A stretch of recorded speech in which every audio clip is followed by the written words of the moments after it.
नमस्कार दोस्तों, हर हर महादेव, जय श्री राम। पौरुष शर्मा अपने मुंह पर इतनी बार कालिक पुतवा चुका है कि अब कोयला भी इसके आगे फीका लगने लगेगा। हर चुनावों में बीजेपी को हारा हुआ घोषित कर ये थूक कर चाटने वाली कला का बखूबी निर्वहन करता है। इसका विश्लेषण पर सिर्फ मोदी के अंध विरोधी ही ताली बजा सकते हैं। पहले चरण में बीजेपी हार रही है, दूसरे, तीसरे, चौथे और पांचवें में तो कोई चांस ही नहीं है। छठे में योगी जी गोरखपुर से हार जाएंगे और वाराणसी का दौरा करके आया था तो वहां के लोग बीजेपी को 8 में से 8 सीट पे हरा रहे हैं। इतने वाहियात विश्लेषण और प्रेडिक्शन के बाद गनीमत है इस पिद्दी ने समाजवादी पार्टी को जीता हुआ घोषित नहीं कर दिया। क्या पता ये ऐसा भी कर सकता था, क्योंकि वोट शेयर तो समाजवादी पार्टी का ही बढ़ा है और बीजेपी का घटा है। और हो सकता है ये डिमांड करता कि अखिलेश को ही सीएम बना देना चाहिए। नहीं, ऐसा बिल्कुल हो सकता है, क्योंकि ऐसी ही बात इसने की थी बिहार इलेक्शंस के समय, जहां तेजस्वी यादव जीत गया है का रोना लगा रखा था। इसलिए कहा मैंने कि 2014 से इसके जैसे self proclaim journalist certified by Rathi हर चुनाव की प्रेडिक्शन करते हुए वीडियो में हगते नजर आते हैं। तरस इस पर नहीं आता, इसके फॉलोअर्स पर आता है जो अंध विरोधी हैं और कमेंट सेक्शन पे लिखते हैं कि अपने दिल को संतावना देने के लिए कि बीजेपी हार गई है और हार रही है। मुंह की तो वो अंध विरोधी भी खाते हैं। वीडियो में हगने के बाद क्या ही फर्क पड़ता है, व्यूज आ रहे हैं, अंध विरोधियों की वजह से कमाई हो रही है। आप खुद सोचिए कि बड़े बड़े मीडिया घराने एग्जिट पोल में बीजेपी को जीता हुआ घोषित कर चुके थे, पर यह टटपुंजिया तब भी समाजवादी पार्टी को 244 सीट्स और बीजेपी को 150 सीट्स दे रहा था।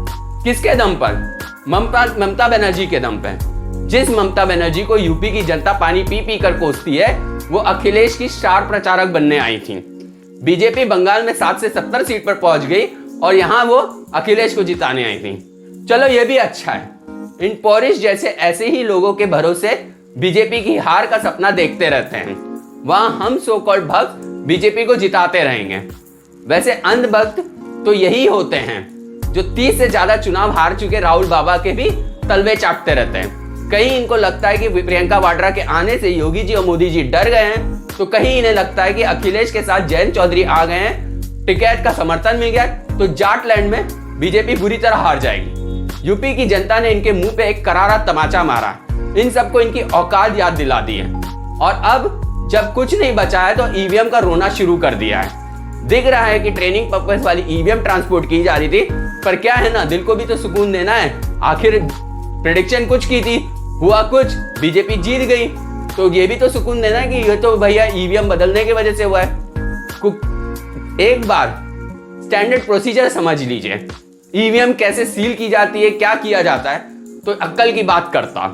अब दिन रात बैठकर एनालाइज करते रहे कि 77 सीट्स पर बीजेपी जीत गई। लोगों को घंटा फर्क नहीं पड़ता है।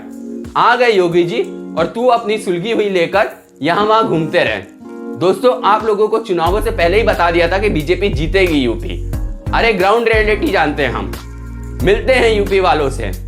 आज भी हमारे बहुत सारे लोग संपर्क में हैं यूपी में और वो हमें अनबायस्ड रिपोर्ट देते हैं। इनकी तरह वाराणसी नहीं चले जाते जहां 5 कांग्रेसियों को बैठाकर बोला जाएगा कि देखो बीजेपी तो हार रही है। अभी तो और चुनाव होने हैं, अभी तो हिमाचल और गुजरात के बारी है। लिख कर ले लो, ये पौरुष फिर से थूक कर चाटेगा। आपको रिजल्ट देखकर मजा आया होगा, जरूर बताइए कमेंट सेक्शन में। और आप लोगों से एक अनुरोध है, कश्मीर फाइल्स जरूर देखने चाहिए। मैंने देखी है, अच्छी मूवी है, रियलिटी दिखाई गई है, आप सबको जरूर देखनी चाहिए। धन्यवाद दोस्तों, जय हिंद, जय भारत।